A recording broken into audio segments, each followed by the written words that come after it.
नमस्ते दोस्तों, आपका इस चैनल पे बहुत बहुत स्वागत है। हम आज एक बहुत ही महत्वपूर्ण बात पे बात करने जा रहे हैं, जिसमें कि हम पता करेंगे कि क्या भगवान बुद्ध शाकाहारी थे या उन्होंने कभी मीट भी खाया है। और इनसे हम ये जानने की कोशिश करेंगे क्या हमारे लिए मीट खाना महत्वपूर्ण है भी या नहीं है, कि क्या हमारे टीचिंग्स में क्या हमें सिखा के गए हैं भगवान बुद्ध, ये हम जानने की कोशिश करेंगे। मैं जानती हूँ दोस्तों कि आपके सभी के मन में ये सवाल तो आया ही होगा कि जो हमारे घर में कभी किसी के घर में मीट आता है, किसी के यहाँ मटन आता है, तो ये क्यों आता है, अंडे आते हैं क्यों आता है, कि क्या सही में हमें इसे चीज़ को खाना ही चाहिए, या फिर भगवान बुद्ध ने इसे ना खाने के लिए बोला है, या फिर उन्होंने कुछ ऐसा तो नहीं किया है कि रूल्स बना के रखे हैं। तो आज मैं अपनी तरफ से आपको पूरी जानकारी प्रदान करने की कोशिश करूँगी। हमारा जो एक ग्रंथ है जिसमें बुद्ध बोलते हैं, धम्मपदा इस किताब का नाम है, जिसके अंदर बुद्धा के सारे टीचिंग्स हैं, उसमें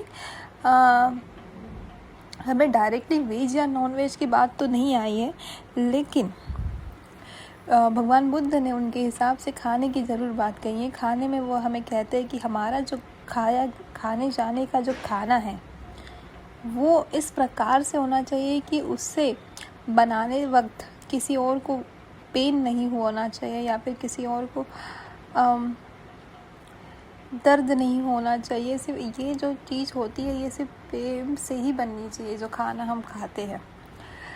इसे विस्तार से समझने के लिए हम एक ये भी कथा सुनते हैं। चलो आइए दोस्तों, मैं आपको एक छोटी सी कथा बताऊं कि जब भगवान बुद्ध से पूछा जाता है, उनके एक डॉक्टर ने उनका नाम एक जीवक नाम का जो बुद्ध के डॉक्टर थे, वो पूछते हैं कि लोग कहते हैं कि आपके लिए जानवरों को स्पेशली मारा जाता है और आप वो मीट खाते हैं, क्या ये सच है? तो बुद्ध ने जवाब दिया कि 3 सिचुएशन में मांस नहीं खाना चाहिए। जब देखा ना जाए, सुना ना जाए और शक हो जाए कि वो जीव मेरे लिए ही मारा गया है, तो इन 3 चीज़ों पे आप वो मांस नहीं खा सकते।